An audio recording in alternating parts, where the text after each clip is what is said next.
sebuah peradaban itu secara sederhana bisa dilihat kosakatanya itu semakin banyak. Ada namanya HP, ada namanya smartphone. Dulu TV itu TV-nya masih monolog, sekarang jadi digital, ya kan?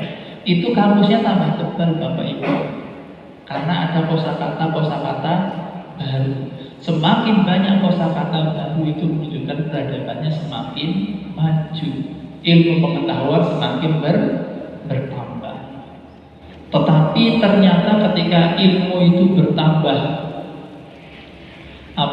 semakin meningkat, pengetahuan manusia itu sering sekali tidak memberikan kemaslahatan. Itulah yang kemudian menjadi pertanyaan kita. Ada di mana? Problemnya itu ada di mana? Ilmu yang dimiliki tidak memberikan keberkahan, tidak memberikan tambahan kebaikan. Kekuatan yang dimiliki juga tidak memberikan keberkahan, tidak memberikan tambahan kebaikan kepada manusia itu sendiri.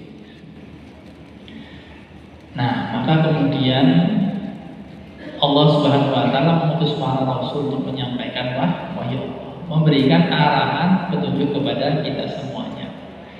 Ternyata supaya keberkahan itu bisa turun dari langit, muncul dari bumi itu dikatakan walau anna ahlal qura amanu wattaqau lafatahna 'alaihim barakatim minas sama'i wal ardh. Ternyata keberkahan itu muncul kalau orang itu bertakwa dan beriman.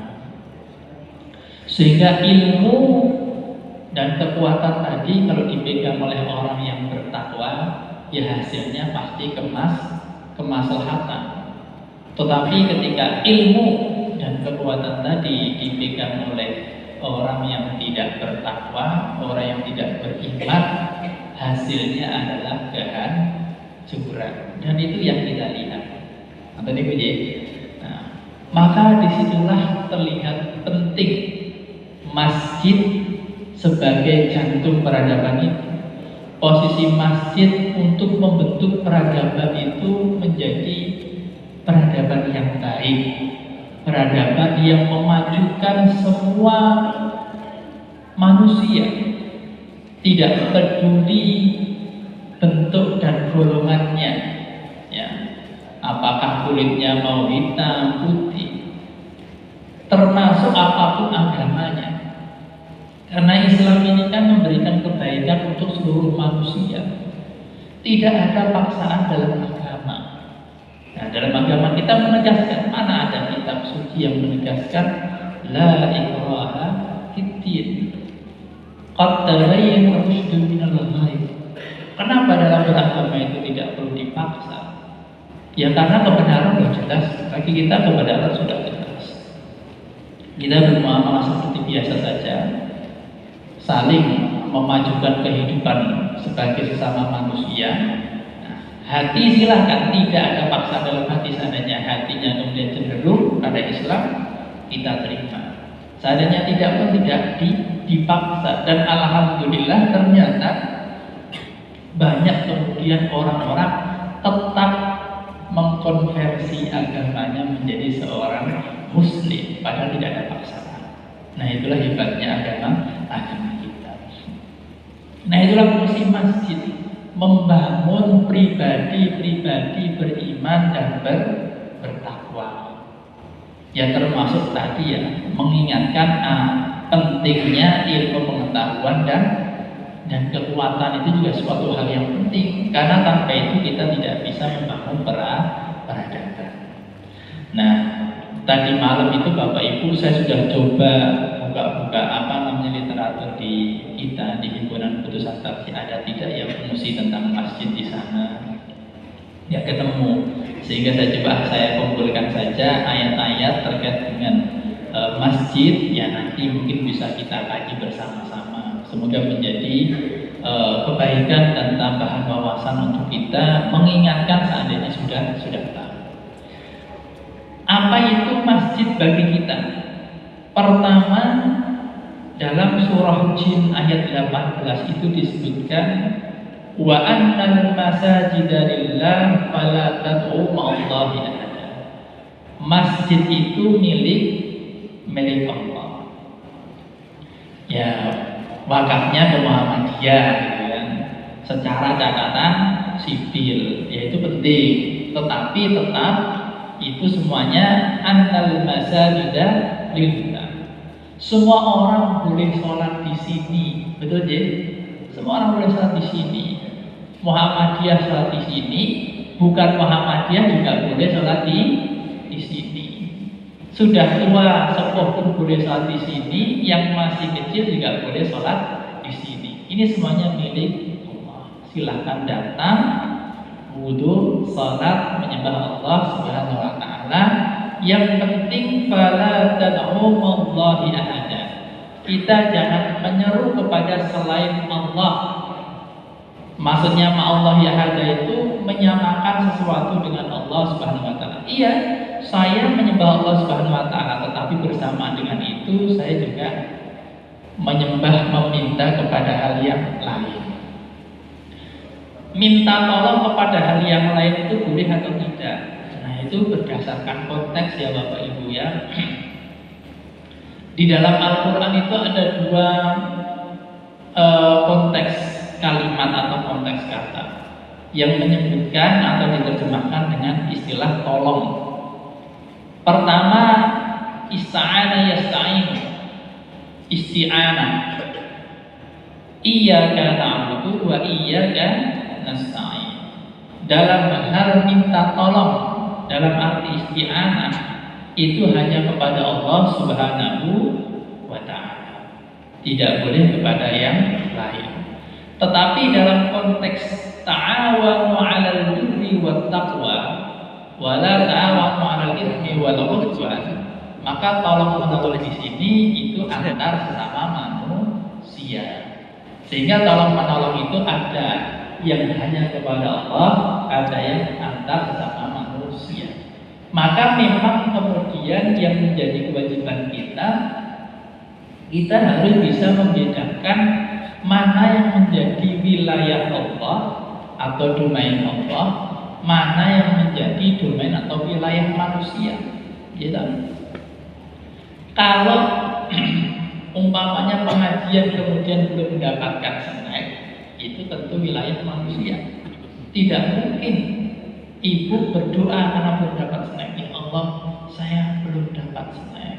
Kemudian berdoa, ya Allah berikanlah snack pada saya. Snacknya nggak bisa datang, nggak punya kaki. Tetapi kemudian menyampaikan kepada petugasnya, Pak ini di sana belum, itu wilayah manusia. Tetapi wilayah Allah itu hal yang sifatnya memang kita tidak tahu. Kita tidak tahu apa yang terjadi di masa depan kita. Ya, masa depan itu 1 menit ke depan itu sudah masa depan. Kita tidak tahu apa yang akan terjadi.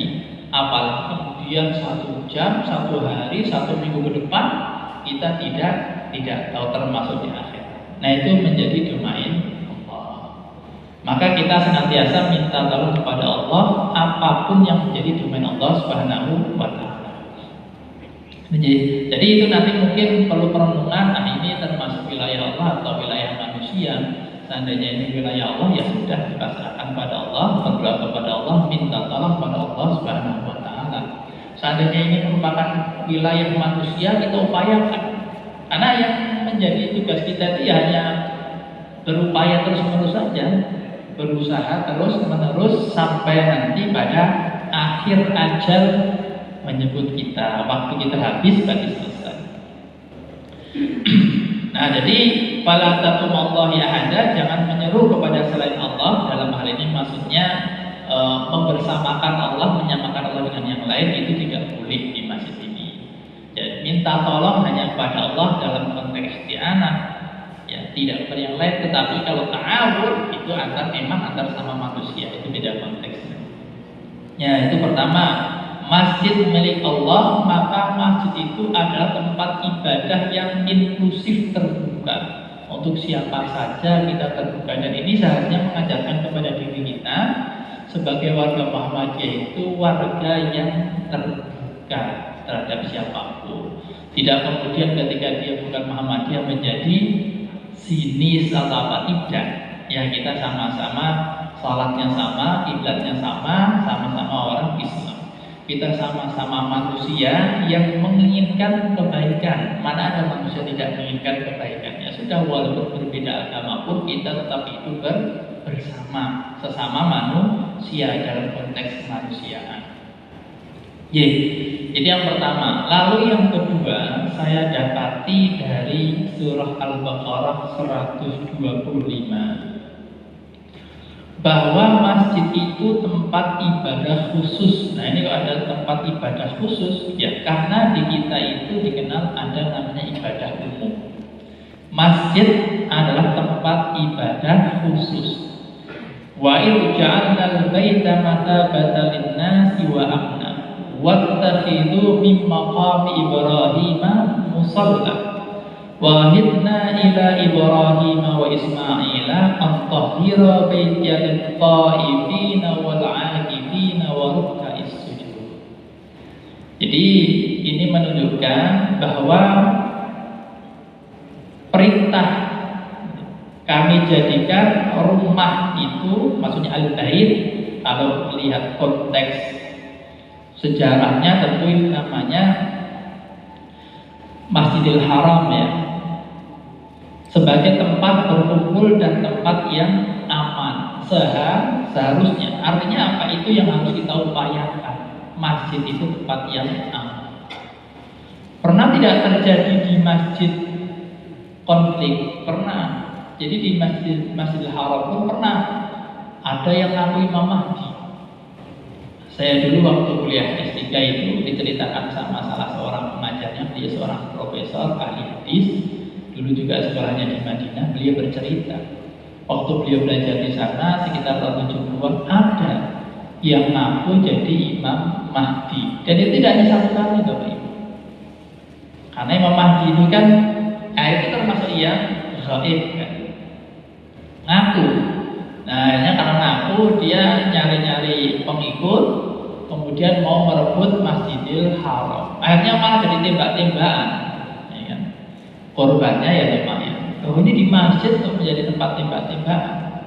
Nah itu terjadi. Seharusnya tidak. Seharusnya itu masjid itu tempat berkumpulnya manusia dan tempat yang aman. Nah berarti bagaimana kalau seharusnya? Berarti harus diupayakan oleh kita.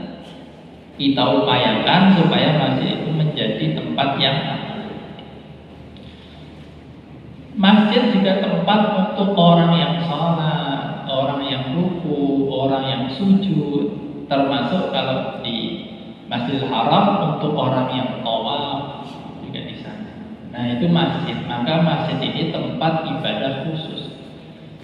Kita di Muhammadiyah itu kalau melihat di himpunan putusan tarjih di kitab Masailul Khamsi itu disebutkan tentang apa itu ibadah. Dan itu menjadi pegangan kita bahwa ibadah itu adalah at-taqarrub ilallah.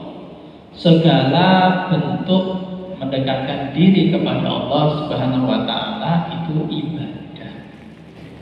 Termasuk duduknya Bapak Ibu sekarang pagi hari ini meruput, ini juga ibadah.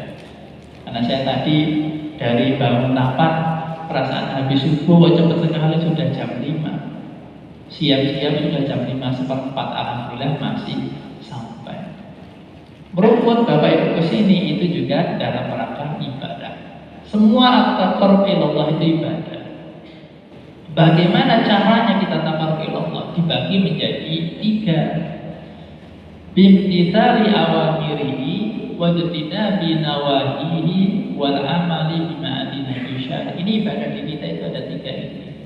Pertama, melaksanakan perintah Allah, menjauhi larangan Allah, dan yang ketiga adalah mengamalkan amalan yang diizinkan oleh Allah Subhanahu wa taala. Ini semuanya dalam rangka taqarrub kepada Allah Subhanahu wa taala. Itu namanya ibadah. Melaksanakan perintah Allah, kita thalabul ilmi, perintah Allah. Bahkan diberikan janji-janji yang luar biasa. bahkan diberikan rewardnya. Reward yang paling unik itu ada dalam hadis itu. Wa inna li talabil ilmi la yastaghfirunnahu man fis samawati wal ard hatta hitani fi jawfil ma. Itu kiasan atau asli? Ya saya juga tidak tahu ya. Jadi Rasulullah itu kan bersabda yang seperti ini. Sesungguhnya untuk orang yang berilmu, innal alim, orang yang berilmu, berarti kan ini hadis tentang orang yang menuntut ilmu. Man salaka tariqan gitu. Man salaka tariqan yaltamisu fihi ilman sahalallahu lahu tariqan ilal jannah. Jadi orang menuntut ilmu dimudahkan masuk surga. Nah, lanjutan dari hadis itu ada yang menarik tadi. Untuk orang yang berilmu itu, sungguh akan dimohonkan ampun oleh makhluk Allah di langit dan di bumi sampai ikan di dalam air. Haitan itu artinya as-samak, ikan. Tetapi juga al-haitan itu kalau kita lihat di Kamus Munawwir itu artinya paus.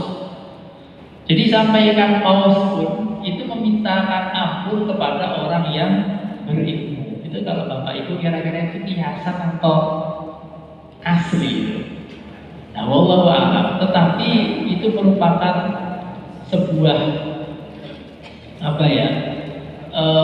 apresiasi yang sangat besar bagi orang-orang yang mau menuntut ilmu. Saking pentingnya ilmu itu. Jadi ini ya, jadi tadi ibadah itu kembali lagi ibadah ada tiga. Pertama, melaksanakan perintah Allah. Itu jelas ya. Tolak ilmi perintah Allah. Dan perintah Allah yang lainnya, termasuk sholat, baik sunnah maupun wajib perintah Allah. Kemudian ijtinabun nawahi, menjauhi larangan Allah. Ini mohon maaf, ini kan sudah sering sekali ya. Tapi memang seperti itu Pak. Kalimat itu berulang. Menjauhi larangan Allah itu juga sudah jelas. Larangan itu baik yang haram maupun yang makruh. Termasuk larangan-larangan yang mendegradasi kehidupan kita, yang menjadi hidup kita menjadi kurang berkualitas, kurang bahagia. Saya senang sekali kemarin itu ada yang menyampaikan hadis, kemudian saya cari itu ada hadisnya. Jadi ketika Rasulullah SAW ditanya tentang kalau tidak salah itu afdhalul iman, iman yang paling utama itu apa? Ini kriteria atau ciri-ciri tentang keimanan. Kemudian Rasulullah itu menyebutkan seperti ini, nanti boleh dicari ya. Idza sarratka hasanatuka wa sa'atka sayyi'atuka fa anta menarik itu ya. Apabila kebaikanmu itu membuatmu senang. Jadi kalau Bapak itu berbuat baik, menolong orang, menyapu jalan, kan jangan ada kritik, bahaya untuk orang lewat, membantu orang lain, itu kan kebaikan. Kemudian setelah melakukan kebaikan itu merasa senang, itu fa'antam. Oh berarti itu orang yang beriman. Orang beriman itu gitu. Tetapi kalau dia berbuat yang tidak baik, ya mengambil hak orang lain, tidak menjaga kehormatan orang lain, ya, kehormatan orang lain itu haram untuk diambil. Jadi orang mukmin itu bukan orang-orang yang suka merendahkan orang lain, ya. Itu dijaga kehormatan orang lain. Kita ternyata mengambil kehormatan orang lain, membuka aib orang lain. Itu kan perbuatan yang tidak baik. Nah, ketika kemudian baik sengaja maupun tidak sengaja melakukan yang tidak baik, kemudian sedih, itu berarti Anda mukmin. Ya tentu orang mukmin kemudian tidak berhenti di situ ya. Kemudian ya lanjutannya wasarimu ila maghfiratin mir rabbikum. Kemudian tentu kamu langsung beristighfar kalau dia berbuat salah. Itu. Nah, itu salah satu ciri keimanan. Dan ini kan termasuk ilmu juga hal semacam itu. Oh, berarti semua kebaikan menunjukkan keimanan, semua keburukan menunjukkan ketidakimanan. Oh, seperti itu. Dan nanti ujung-ujungnya itu yang menarik. Hal jazaa'ul ihsan illa ihsan. Setiap kebaikan pasti berujung pada kebaikan. Nah ini Masya Allah.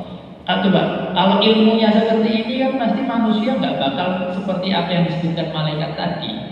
Atajalu fiha may yufsidu fiha wa yasfiku dima. Iya kan? Tidak akan kemudian muncul kerusakan, tidak muncul kemudian orang mengalirkan darah. Karena ilmunya modelnya seperti ini. Ilmu supaya bisa berbuat baik. Nanti kita akan lihat ilmu itu sebetulnya harus kita bawa ke arah mana nanti ada. Karena di masjid juga tempat untuk menuntut ilmu. Nah, tempat ibadah khusus ya.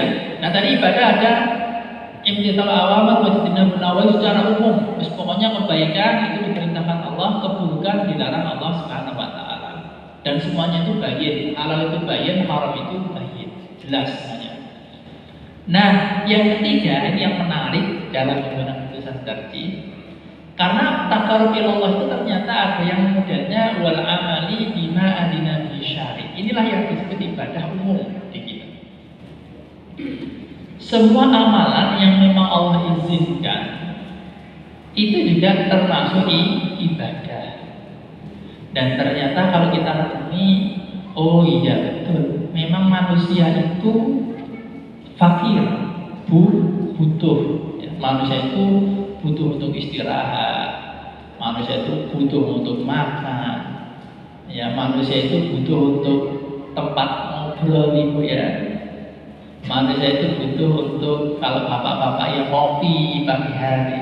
Nah, kenapa seperti itu? Kita tidur supaya kita bisa bangun. Kan tidak mungkin kita bangun terus, Pak. Iya kan? Masa mau bangun terus seperti malaikat saja? Tidak bisa. Kita tidur butuh istirahat supaya kita bangun mengerjakan berbagai macam kebaikan. Berarti tidur tadi juga ibadah. Karena tidurnya untuk bangun. Kita makan supaya badannya bisa tegak, bisa melaksanakan ibadah berbagai macam kebaikan. Kita istirahat, rehat, ya kalau bapak-bapak tadi minum kopi pagi hari sambil baca berita, supaya nanti bisa bekerja dengan serius. Itu, iya kan? Oh ternyata seperti itu. Yang menjadi problem itu adalah israf. Israf itu apa? Kebanyakan. Nah, kalau kebanyakan itu apa-apa mesti tidak boleh. Apapun itu kalau kebanyakan. Bahkan ibadah khusus itu juga kebanyakan tidak boleh. Masa sholat subuh 3 rakaat? Ya, tidak boleh. Nah, nanti sujud sahwi, ya kan? Jadi dia boleh. Ada juga model-model sahabat itu yang kebanyakan tiap hari puasa. Ya nggak boleh sama Rasulullah, jangan tiap hari puasa. Ada yang kemudian bilang tiap malam nggak tidur buat sholat. Ya kan gampang nanti tidurnya bisa pagi hari. Kerjanya santai.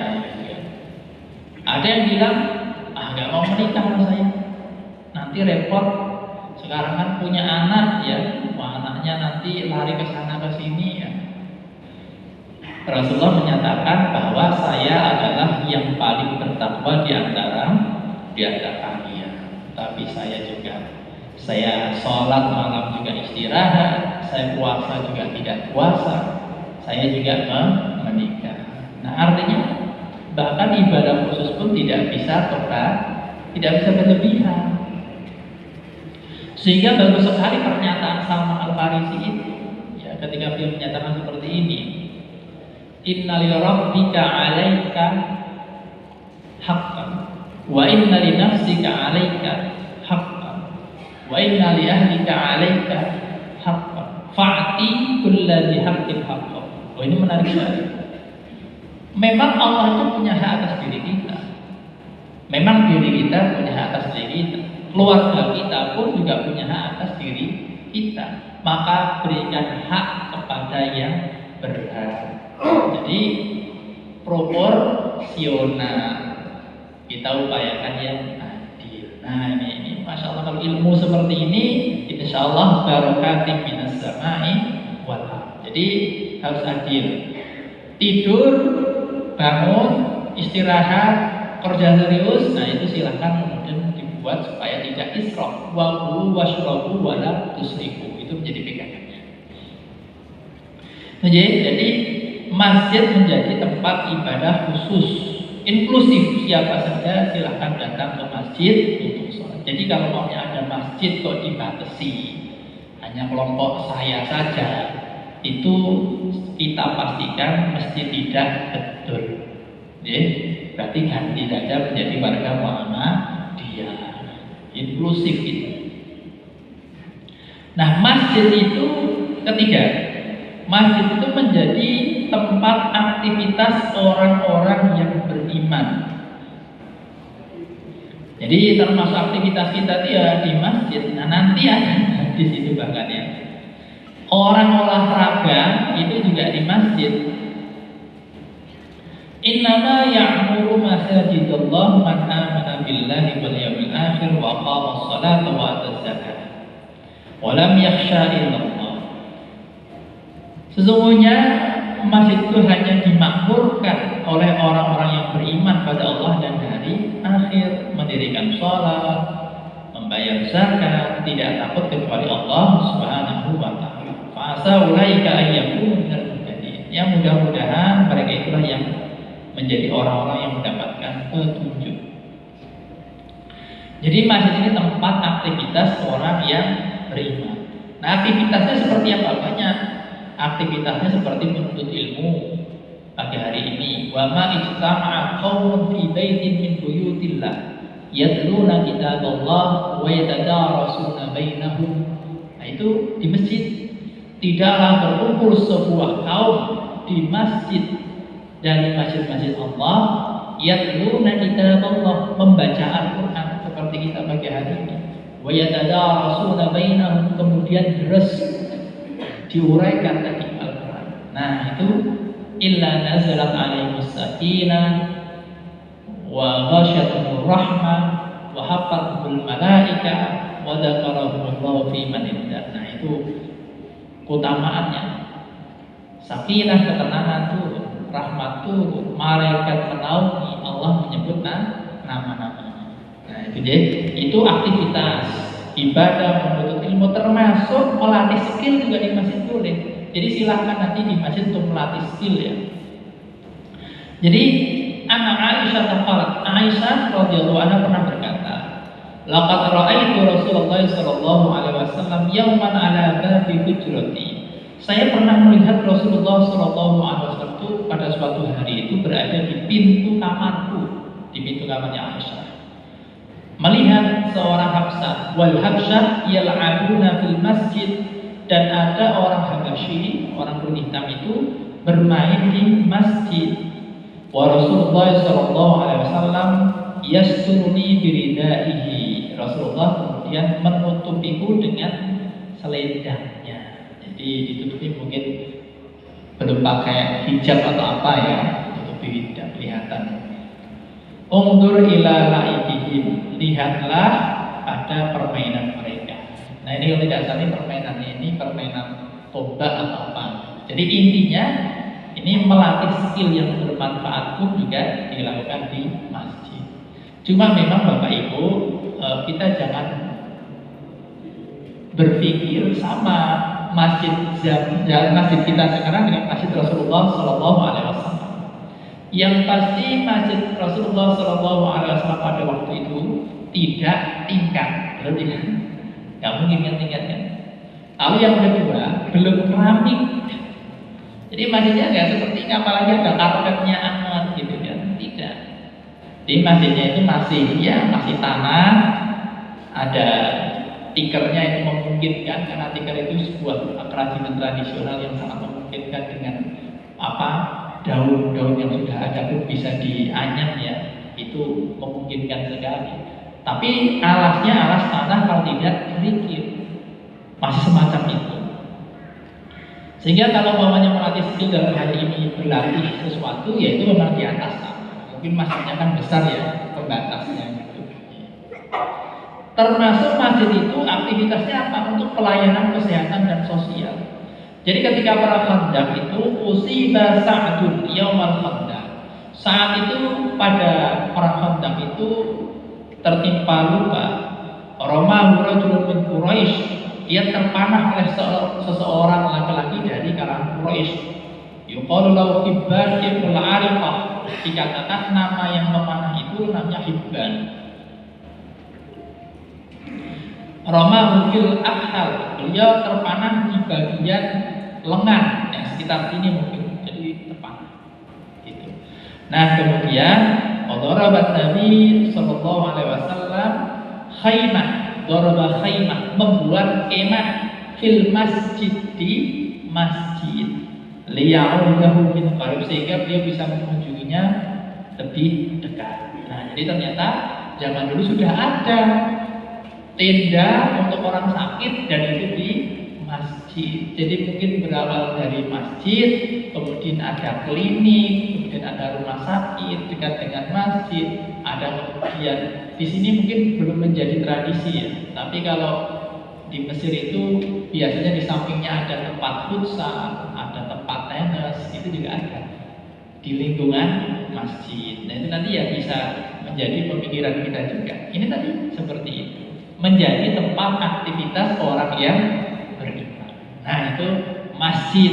Jadi mulai pertama tadi masjidnya itu dia inklusif, ayo kita sama-sama orang beriman, ya tetapi wakafnya tetap Muhammadiyah, ya kan? Yang sudah diwakafkan Muhammadiyah ya sudah. Tetapi untuk menerima jamaah siapa saja silahkan datang, seperti itu. Aktivitas orang mukmin di situ itu ibadah umum, ibadah khusus juga di situ. Tentu semuanya harus diatur. Maksudnya diatur gimana?